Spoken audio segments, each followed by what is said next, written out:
Hey everybody, it's Jason Blaha here, and it's time for part 2 of the Q&A, so let's go ahead and get this started. This is from a regular poster. So, we can now pick a max and slowly keep microplating up. What's the rationale behind this? Thank you. Now, this is someone who himself lifts conjugate, and I know that he actually coaches clients with conjugate.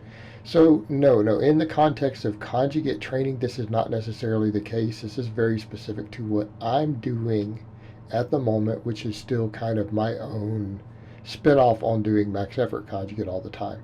In my case, I am picking lifts that I want to work on and that I need to PR really, really, really hard. And it's been stuff like, floor press, right? But I change them very quickly. As soon as something stalls, I rotate the lift.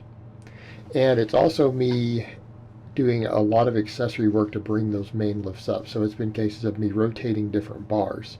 And I think that's the take home that people need to remember when they see me maxing and then micro loading, hitting training maxes, is that a lot of those things I'm doing that on, I'm only doing it for a few weeks, like 3 weeks straight, and then I'm actually taking the lift out. But it seems like I'm doing a lot of it because I max out on 2 lifts a day.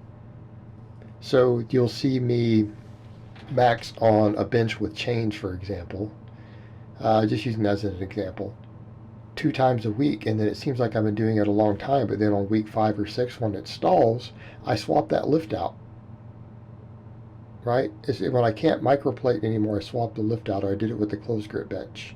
I did it with the deadlift against chains, but the second I missed a PR attempt, I get rid of the lift.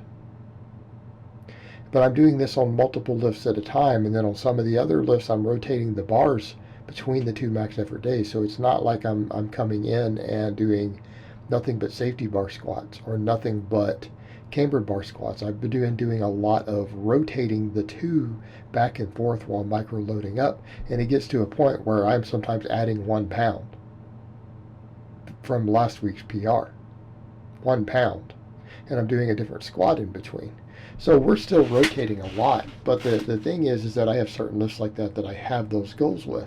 And as long as I'm keeping them fairly reasonable, adding a 1 pound or adding a half a microplate per side and then adding 2 total microplates over the course of 2 weeks isn't that big of a deal, because some people are thinking, well, that's technically 2.5 pound jumps.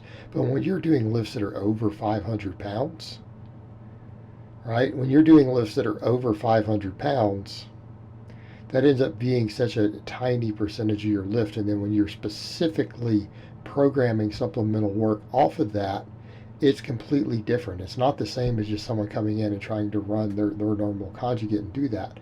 I'm doing rep work with all of these same lifts off the percentages of the new microloading to make sure that we're stimulating growth in those areas, and then weak point training around it. So it's a lot more complicated than telling someone come in and just try to add, I don't know, a pound a week to this lift when you're hitting maxes already. It isn't that simple. You have to be willing to rotate lifts throughout that same training, which I do. It's just that I max so often that people are like, well, you max on this lift every week. Yeah, but I hit 6 or 7 other lifts in between for maxes. And sometimes the same type of lift with a different bar or something has been done. And then I'm doing rep work based on percentages off those maxes in the same workouts, right? So that we're ensuring enough hypertrophy to hopefully get that next little tiny jump. But a lot of times this ends up equaling averaging a pound a week. Right? This ends up averaging a pound a week on some of these lifts. But there's still an enormous amount of max variation happening. So people need to understand it's a little more nuanced than just, hey, let's just micro load up maxes right on the same lift. All right, next question. You referenced in your Ice Cream Fitness 2.0 video that it's 2 12-week blocks. Does anything happen after the 12th week? Do I need to do anything special, or should I just carry on as normal? Thanks. This is one of the problems we occasionally run into when discussing rank novice programs like that are just linear, is that a lot of times we will use terminology that is used for more advanced training. And me personally, I don't even do the standard block periodization, but I still speak in that manner because that's the way advanced lifters tend to train. We tend to do stuff in, thinking in terms of 3-week blocks and divisions of 3-week blocks.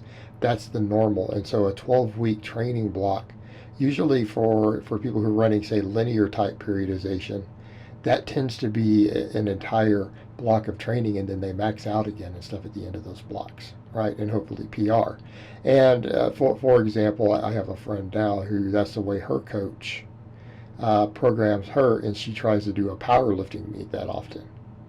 And so she comes in at the end of every 12 weeks, roughly at the end of each 12-week block, and tries to get on the platform again and compete every 12 weeks. So she basically runs through a whole block of higher reps, and then it gets heavier as she goes over 12 weeks, and she hits a PR, and then they go through the whole phase again. And her goal is usually, can she add whatever 2 pounds, 5 pounds, or whatever to a deadlift between competitions, right?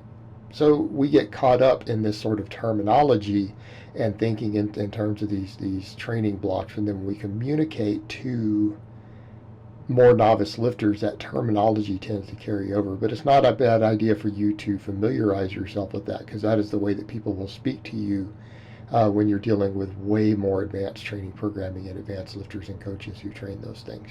But for you as a novice, no, it doesn't work that way. We're just running linear with weight resets.